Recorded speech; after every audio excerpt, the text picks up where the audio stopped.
मगर आवाज को गला के भीतर में दबा कर बोले हैं।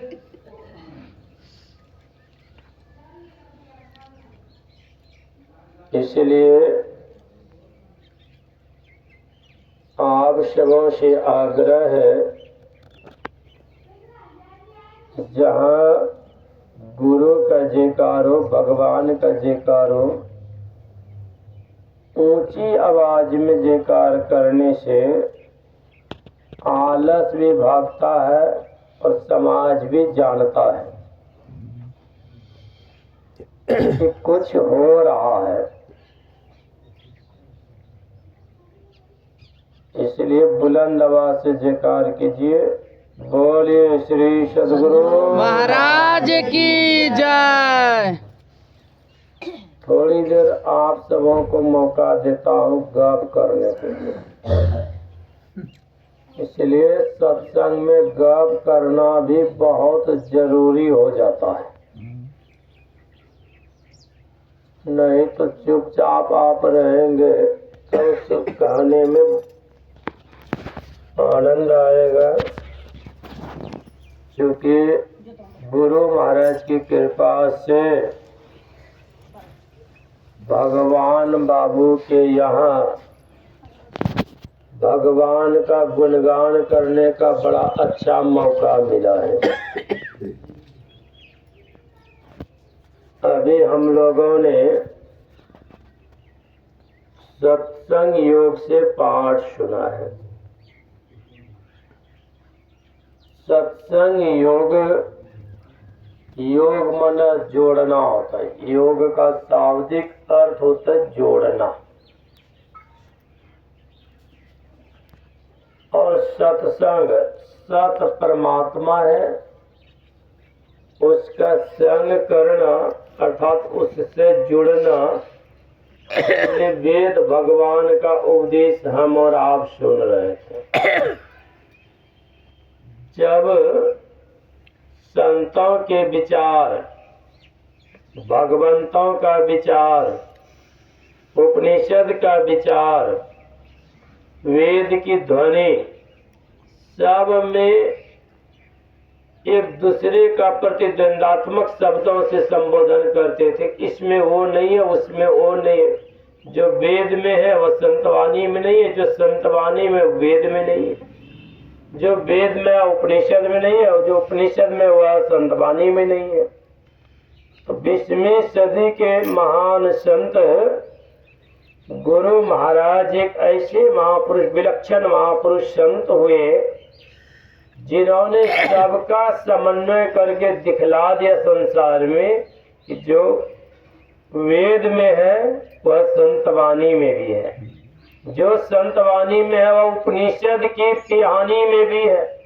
जो अपने आप की रूहानी तरक्की करना चाहता है तो उसे साधना करनी पड़ेगी, और साधना करके उस तत्व को जान लेगा जिस तत्व से हम और आप अलग नहीं होंगे। उसी का नाम है सत, संग और योग। सत परमात्मा है, संग उससे मिलना है कि उससे हम बिछुड़ गए।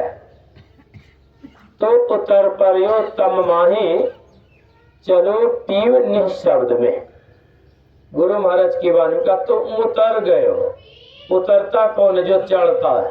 जो चढ़ता ही नहीं उतरेगा क्यों? एक बार परम पूज्यपाद महर्षि संत साहिब स्वामी जी महाराज ने बड़ा सुंदर इसका व्याख्यान दिया।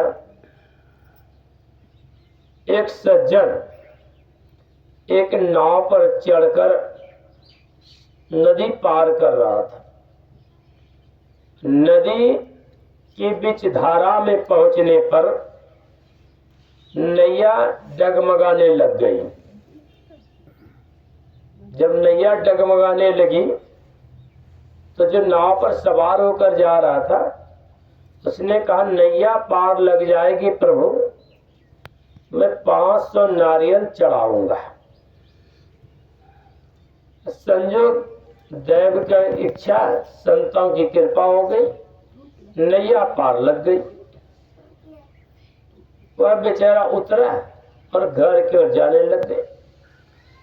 जब जाने लगा तो मन ही मन विचार करता है, भगवान भी कैसा है, 500 नारियल चढ़ाऊंगा, भगवान तो एक टुकड़ा भी नहीं खाएगा, रिटर्न तो हम ही को खाना पड़ेगा। तो 500 चढ़ाने की क्या जरूरत है, 250 चढ़ा दूंगा, काम चल जाएगा।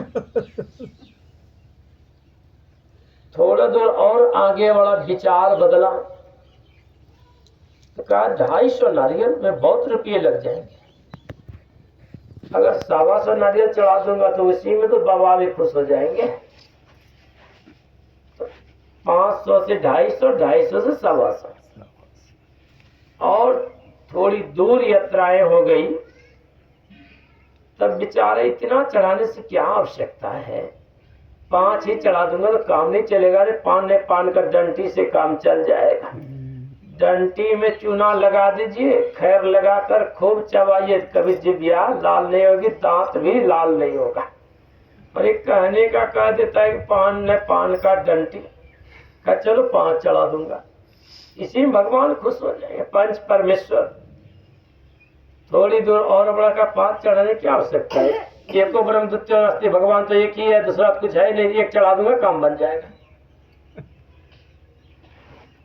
फिर कुछ समय बीता तो मन में वो नहीं, चढ़ाना चाहिए। गया नारियल खरीदने के लिए, था वो सेठ, खरीदने जब गया तो सेठ जी को देखकर कौन नहीं आदर करे। कोई गरीब आदमी किसी तरह मेहनत करके सोना का अगर चैन पहन ले, कोई अमीर आदमी अगर मिलावटी गिल्लट वाला हार, मिल्लट वाला हार, गोल्ड से जो होता है गोल्ड चैन पहन लेता है, तो देखिए गरीब आदमी पहनेगा तो विश्वास नहीं करेगा, और अमीर आदमी जो पहन लेगा पित्तर भी कहेगा सोना है, क्योंकि गला के भीतर है। जैसे सेठ जी आए, सोचा दुकानदार उनके बहुत लेगा माल, कहा देखिए मुझे नारियल लेना है, जो मैंने मनौती किया था। अब नारियल लेने के लिए जैसे गया तो दुकानदार ने कई तरह के नारियल दिखलाए, उसमें से कहा इसका क्या कीमत है, इसका क्या कीमत है। जैसे कीमत बतलाया, नारियल लेने वाला का इतना लग जाएगा। विचार किया, उसके बाद दूसरे जगह गया, दूसरे जगह भी उसी तरह किया, तीसरे दुकान में गया, चौथे दुकानदार देख रहा था कि सेठ जी जा रहा है, बार बार नारियल लेता है मगर हाथ में मत भाव करके छोड़ देता है। तो उसके दुकान में जैसे पूछा, का सेठ जी से हमारे यहाँ 2 प्रकार के नारियल है, एक फ्री वाला, एक पैसा वाला है। क्या पैसा वाला? क्या पैसा वाला जो दुकान के सामने भी रखा हुआ पैसा वाला है, इसको में पैसा लगेगा। मेरे मकान के पीछे में नारियल गाछ है, जो चढ़कर तोड़ लेगा उसको फ्री में दे दिया जाएगा, उसको पैसा नहीं लगेगा। जय गुरु। सेठ जी ने विचार के यहाँ पैसा लगता है, पीछे भी जाऊंगा, चढ़ भी जाऊंगा, तोड़ भी लूंगा, कोई देखेगा भाई भी नहीं, मेरी इज्जत भी बची रहेगी, प्रतिष्ठा भी समाज में रहेगी, और नारियल फ्री में हो जाएगा। वो पीछे गया, वृक्ष पर चढ़ा और नारियल पकड़कर तोड़ना ही चाहा। जैसे नारियल तोड़ना चाहा, बस पकड़ा नारियल और पांव वृक्ष से छूट गया। अब जान बचाना तो नारियल को जकड़ के पकड़ लिया। नारियल जल्दी टूटता नहीं, बड़ा ठोस होता है, और नारियल कभी किसी के कपाड़ पर गिरता नहीं, कि वो नारियल मस्तिष्क का स्वरूप होता है। आप कभी भी देखिएगा, देखेंगे बहुत जगह आप विचारिए, पेपर में कहीं आज तक हमको नहीं मिला पढ़ने का कि किसी के सिर पर नारियल टूटकर गिरा और उसका सिर फूटा, डंठल गिरा, डंडा गिरा, वो डालियां टूट गई, ईंट गिर गया मकान से, मगर नारियल गिरा, ऐसा कहीं आपको शायद नहीं मिला, हमको तो अभी तक नहीं मिला। तो नारियल की जो सृष्टि हुई है, ये सृष्टि क्रोध से किया जा रहा था, क्योंकि अनेकों जो सृष्टि किया विश्वामित्र मुनि ने। और ऐसे में जब नारियल बनाया, कहा मैं मानव की रचना करूंगा। ब्रह्मा जी इसको रोका था, जिसका परिणाम नारियल में आप देखेंगे 3 छिद्र रहता है ऊपर में, वो बनाया जा रहा था आंखों का दृश्य। वो कहा बना के छोड़ेंगे, उसे कहा तब छोड़ दीजिए आप। कहा तब ऐसा कीजिए, हमको क्या मिलेगा? कहा जहाँ भी पूजा होगी तो मेरा बनाया हुआ वस्तु के अलावा पूजा नहीं हो सकती है, इसलिए वह नारियल चढ़ाया ही जाता है पूजा सब जगह। ऐसे में नारियल को पकड़ा और तोड़ना चाहा, नारियल तो तोड़ नहीं सका, पांव फिसल गया, जान बचाना है, तब वो नारियल पकड़ कर लटक रहा था। वृक्ष ऊंचा था तो अब क्या करता बेचारा, जान जाता तो क्या नहीं करता, गधा को भी बाप कभी कभी कहना पड़ता, इसलिए जान बचा नहीं है। तब तक एक हाथी वाला जा रहा था, देखा ऊंचा भी है, बैठकर जा रहा है, उसने वहां से आवाज दी, कहा सुनो भाई, मुझे बचा लो, उतार लो, मैं तुम्हें पैसे दे दूंगा, जो मांगोगे वही दूंगा। अब नारियल पकड़ कर वो लटक रहा था, हाथी बैठ कर जा रहा था, हाथी उसी जगह खड़ा किया और हाथी पर खड़ा होकर उसका पैर पकड़ा उतारने के लिए। जैसे पैर पकड़ा, हाथी भी सोचा अभी ही मौका है, कौन इसका जो है कोई मार खाए, कौन इसको पीठ पर बिठाकर चलता बने। तो हाथी को जो है, हाथी के शरीर में कहीं आप मारो तो उसे बस नहीं कर पाओगे, पर हाथी के मस्तिष्क में एक ऐसा नाजुक जगह है, इतना वह नाजुक है हाथी का मस्तिष्क में, उस जगह अंकुश लग के ही हाथी बलिष्ठ होते हुए भी विवश हो जाता है। बैठिए, हाथी भी विवश हो जाता है, ऐसा वह जगह नाजुक है, उसके मस्तक पर वैसा चीज होता है जहाँ पर अंकुश लगते ही बलिष्ठ हाथी भी शांत हो जाता है। पर कौन इस तरह के झेले कष्ट, हाथी पर खड़ा होकर जैसे उसका पैर पकड़ा, हाथी भी मौका पर चौका लगा दिया, वो भी नीचे से आगे बढ़ गया। एक तो नारियल पकड़ कर लटक रहा था, दूसरा नारियल पकड़ लटकने वाले का पैर पकड़ कर लटकने लग गया। तब तक नीचे एक ऊंट वाला जा रहा था, ऊंट भी ऊंचा होता है, 3 जगह से टेढ़ा होता है, जो 3 चाल पर टेढ़ा हो उठवा से संसार में आया हो। देखा जिसका चाल ढाल बोलने की गला अगर कला नहीं हो तो समझिए वो 3 जगह से टेढ़ा था। ब्रह्मा जी जब सृष्टि कर रहे थे सबों में, ऊंट को समतल बनाना चाहा, मत टेढ़ा कुगड़ रहा और सीधे चलता बना। जो ऊंचा देखता कहीं हो और कहीं निशाना मारता हो, समझिए उसका जनरेशन कहाँ से पलटी खाया है। तो ऐसे में 3 जगह से टेढ़ा होता है, गर्दन नीचे ऊंचा, पीठ पर ऊंचा, पीछे नीचा, ऊंट पर बैठा हुआ था। उस ऊपर में लगता है भाई मेरा हाथ दर्द कर रहा है, दूसरा कहता है नीचे खाइए जान जाने वाला है, ऊपर वाला कहता जितना मांगो उतना दूंगा, ऊपर वाला जितना देगा उससे आधा मैं दे दूंगा।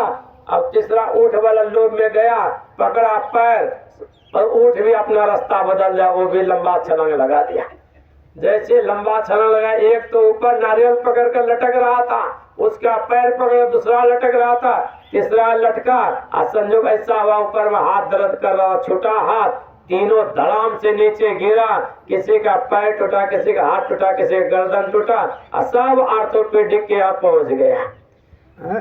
आर्थोपेडिक जो हड्डी का विशेषज्ञ हो, सब के सब पहुंच गए उनके यहाँ, अब ट्रीटमेंट कराओ। अच्छा वही कहा कि आपने सोचा कि मैं उस बनाने वाले को ठग लूंगा, अगर भग बनाने वालों को क्या ठगोगे? अरे दुनिया का जो शान रखता है, देने की, सृष्टि करने की, रचना करने की क्षमता जिसके पास में है, वह भला तुमसे क्या लेगा? तुम दे भी क्या सकते हो? सब तो उन्हीं का बनाया हुआ है, उन्हीं की रचना में सब समाया हुआ है। भले हम कह देते हमने चढ़ाया, तुमने सोचा भगवान को ठग लेंगे। भगवान को ठगने वाला ऐसा ठगाया कि 500 नारियल का क्या कीमत होता, उससे कई गुना डैमेज होकर संसार में होता।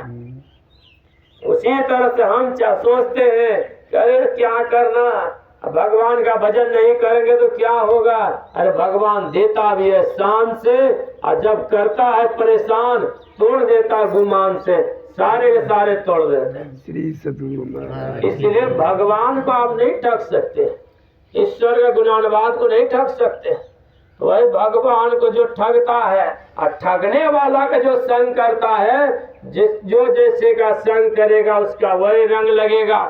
कर्ण को पता था कर्ण को समझाया भी था भगवान श्री कृष्ण ने, महायोगेश्वर भगवान कृष्ण। कर्ण, अब भी मौका है, अभी अपने को बदल डालो, अपने को बदलो। का क्यों? का तुम बदल देगा अपने भाव और विचार को तो याद रखना कि तू महाराजा बनेगा और तेरे सामने हाथ जोड़कर युधिष्ठिर खड़ा रहेगा बड़े भाई का आदेश पालन करने के लिए। अरे कर्ण, तुम नहीं जानते हो, तुम अकेले संसार में नहीं हो, तुम शूद्र पुत्र भी नहीं हो। अरे तुम तो जो है छत्री हो, छत्री। और तुम अकेले भी नहीं हो, तुम्हें 5 भाई मिल जाएंगे, तुम्हारी माता भी इस संसार में है। भगवान कृष्ण ने बहुत तरह से समझाया कर्ण को।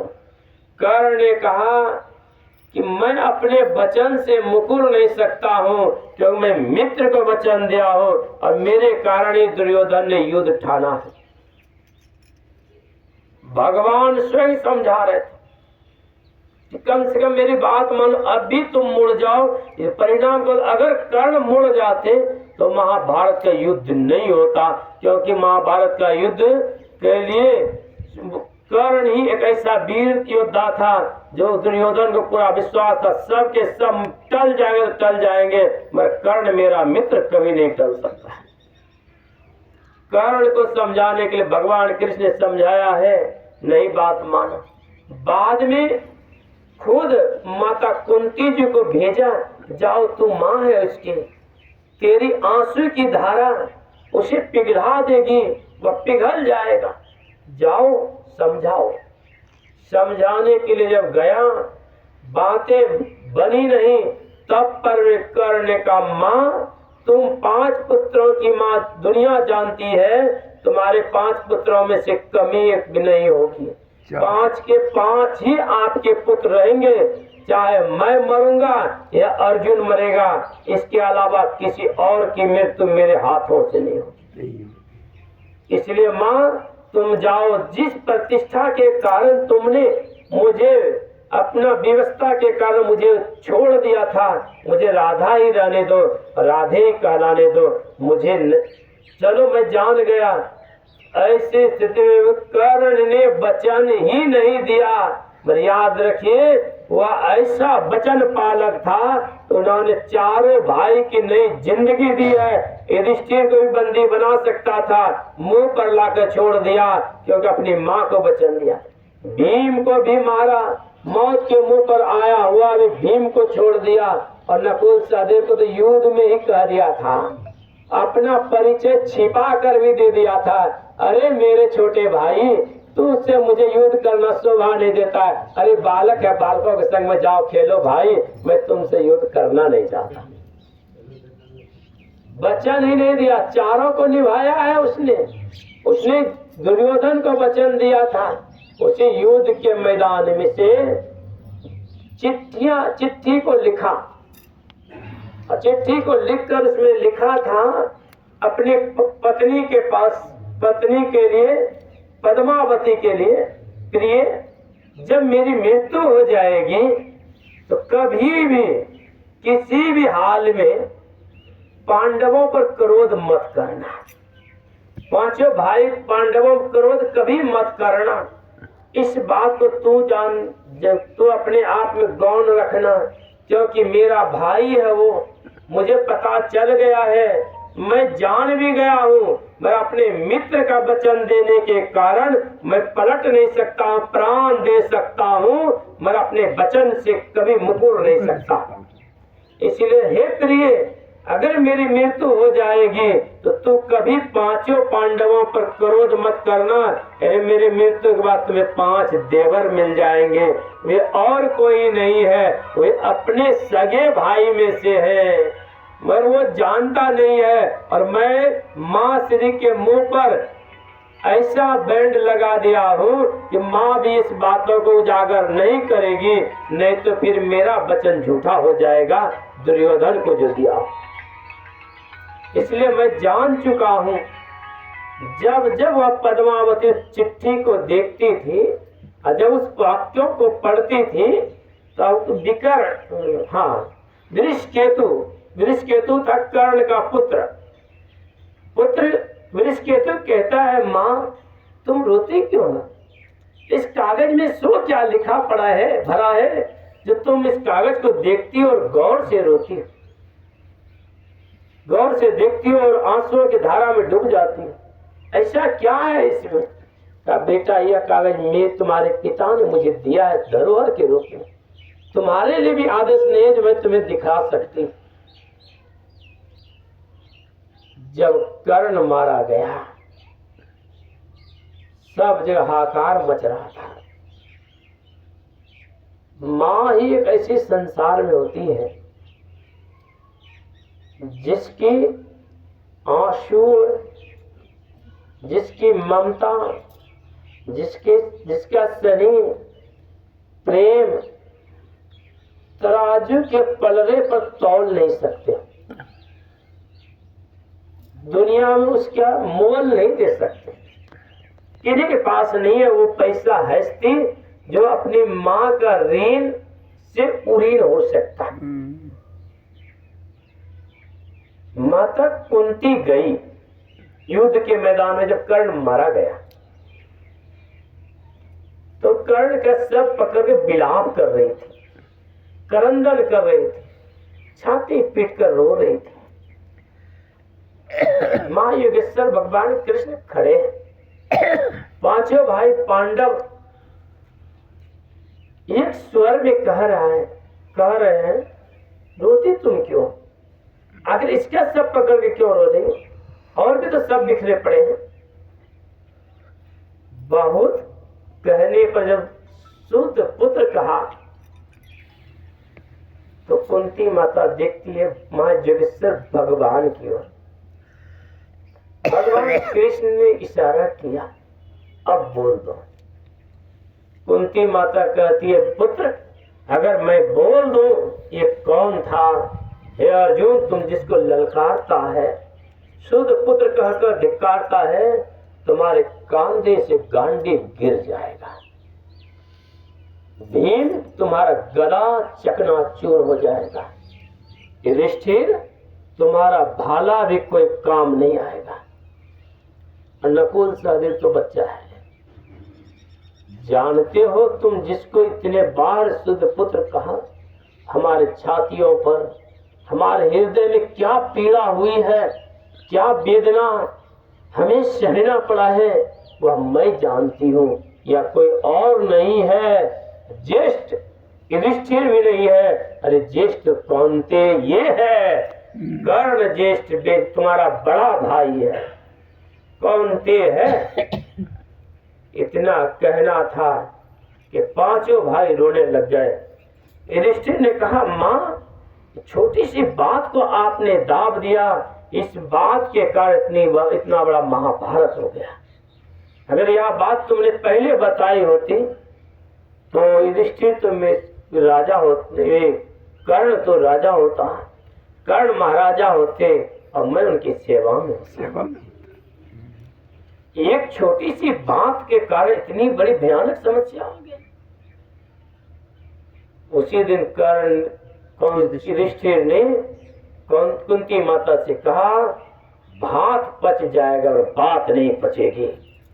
एक बात को पचाने का इतनी बड़ी समस्या हुई। यही बातें जब गंधारी रो रही थी, सब पर विलाप कर रही थी, सब पुत्रों के मरने पर कह रही थी कि मेरे पुत्र की तरफ कोई पांडु तरफ से हिता नहीं। गंधारी माता से कहा, युधिष्ठिर मां योगेश्वर भगवान कृष्ण, बुआ ऐसा मत कहो, पांडु तरफ से कोई तुम्हारे साथ नहीं। कर्ण जो था, कर्ण जैसा कोई योद्धा नहीं, कर्ण ऐसा वचन पालक नहीं, कर्ण ऐसा त्यागी नहीं। अब कर्ण कोई दूसरा नहीं बुआ, वह कुंती बुआ का ही पुत्र था। पांडव का भी एक भाई बेटा, पांडव में से भी एक आदमी तुम्हारे पक्ष से लड़ रहा था। कर्ण जानते हुए भी अपने वचन को निभाने के लिए प्राण दे दिया। और हम लोग भी वचन तो देते हैं पर निभाने के लिए प्रण नहीं रखते हैं, प्रण को तोड़ देते हैं। वचन तो हमने कई बार दिया है। एक बार तो मैं उसी समय दिया जो अभी हमारे पूज्य स्वामी नरेशानंद जी महाराज ने सुना रहे थे। संत कबीर साहब की वाणी में गुरु कुम्हार शेष कुंभ है, गड़ी गड़ी काढ़े खोट, अंतर हाथ सहार दे, बाहर मारे चोट। गुरु क्या होते हैं?